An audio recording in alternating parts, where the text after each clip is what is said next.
அதாவது நம்மள வந்து பார்க்குறவன கடுப்பேத்தி, சூடேத்தி அதுக்கப்புறமா வந்து "எப்பா சாமி வேணாம்ப்பா, விட்டுருங்கப்பா" அப்படின்னு சொல்ல வைக்கிறதுக்கான ஒரு சீரியலா எப்பயுமே நான் பார்க்குற ஒரு சீரியல் இருக்கும். வேண்டா வெறுப்புக்கு தான் அந்த சீரியல் இருக்கும். அதே மாரி ஒரு சீரியலா தான் இப்ப மகாநதி மாறிக்கிட்டு இருக்கு. எவ்வளவு விஜய் வருத்தப்படுறாரு.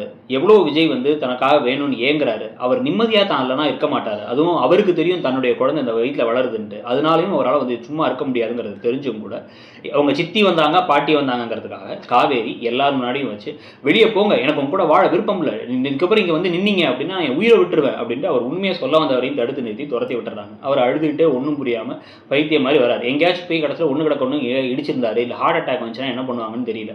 இதுக்கு நடுவுல ஏம்மா அப்படி பண்ண அப்படின்னு கேட்டா கூட காவேரி கிட்ட பதில் கிடையாது. ஏன்னா சொல்ல மாட்டாங்களாம்.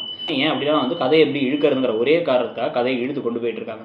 ஸோ இந்த கதை போற போக்க பத்தி நீங்க என்னதான் நினைக்கிறீங்க? இப்ப திருப்பி வந்து விஜய் சோகமா இருக்க, இப்ப காவேரி பிரிஞ்சிருக்க.